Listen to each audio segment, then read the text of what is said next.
এরা সাধারণ ঘরের সাধারণ ছেলে, কিন্তু এদেরকে দিয়ে থানায় পুষে এত রকমের বেআইনি কাজ এদেরকে দিয়ে করানো হয়, যেখানে থানার ওসিকে আইসিকে ছাপিয়ে গিয়ে সিভিক ভলেন্টিয়াররা তৃণমূল কংগ্রেসের নেতাদের হয়ে এলাকায় তোলাবাজি থেকে শুরু করে সবকিছু করে, যার ফলে এদের ক্ষমতা থানার ওসি আইসির থেকে বেশি হয়ে গেছে।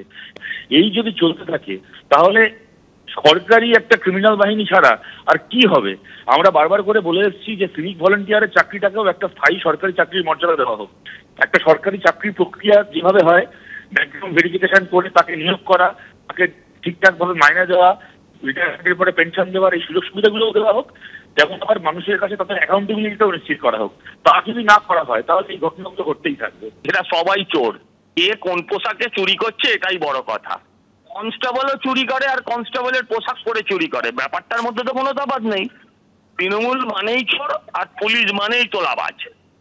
তো এও তোলা তুলতে গেছে, ও যা দেখছে তাই করছে।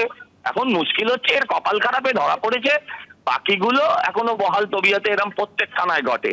এটার মধ্যে নতুনত্ব কিচ্ছু নেই, সব থানাতেই এই ধরনের ঘটনা ঘটে। রাত হলে সিভিক কনস্টেবলরা ভলেন্টিয়াররা তারা পুলিশের পোশাক পরে পুলিশ সেজে এনএসজি কমান্ডোর মতন রাস্তা থেকে গাড়ি থামিয়ে টাকা তুলতে থাকে, সার্চ করতে থাকে, অনেক কিছুই করতে থাকে।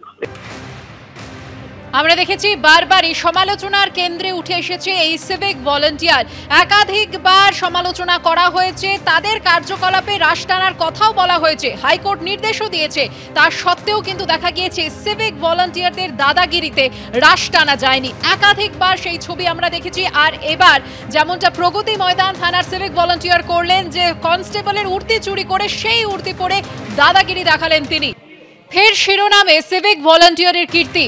আর এবার ঠিক কি অভিযোগ উঠল সিভিক ভলান্টিয়ারের বিরুদ্ধে? এবার অভিযোগ উঠল যে পুলিশের উর্দি পরে সিভিক ভলান্টিয়ারের দাদাগিরির অভিযোগ।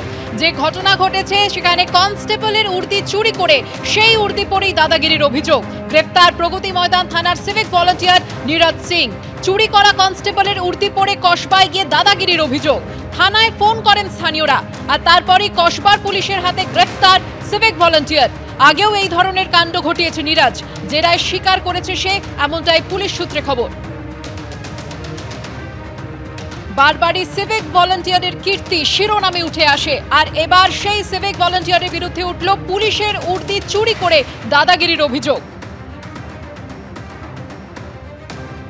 ছদ্মবেশ ধারণ এবং চুরির অভিযোগে প্রগতি ময়দান থানার একজন সিভিক ভলেন্টিয়ারকে গ্রেফতার করলো কসবা থানা। গতকাল অর্থাৎ বৃহস্পতিবার রাত্রে 100 ডায়ালে একটি ফোন আসে এবং সেখানে জানা যায় যে কসবা থানা এলাকাতে নীরজ সিং নামে এই সিভিক ভলেন্টিয়ার কনস্টেবলের উর্দি পরে সেখানে তিনি কিন্তু দুর্ব্যবহার করছিলেন, এবং সেই খবর পাওয়ার পরে কিন্তু কসবা থানা থেকে ঘটনাস্থলে যায় এবং নীরজ সিং বলে সেই ব্যক্তিকে আটক করে এখানে নিয়ে আসা হয়। তাকে ইম্পারসোনেশন এবং থেফট কেস অর্থাৎ ছদ্মবেশ ধারণ এবং চুরির কেসে তাকে গ্রেফতার করা হয়েছে। আগামীকাল অর্থাৎ শনিবার তাকে আদালতে তোলা হবে।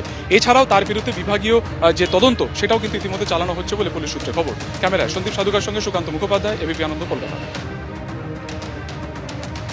অভিযুক্ত সিভিক ভলান্টিয়ারকে গ্রেফতার করা হয়েছে। যে অভিযোগ উঠছে তার বিরুদ্ধে, কনস্টেবলের উর্দি চুরি করেছে সে এবং সেই উর্দি পরে দাদাগিরি দেখিয়েছে কসবায়। স্থানীয় বাসিন্দারা যখন পুলিশে ফোন করে জানান, তখন কসবার পুলিশের হাতে গ্রেফতার হন ওই সিভিক ভলান্টিয়ার।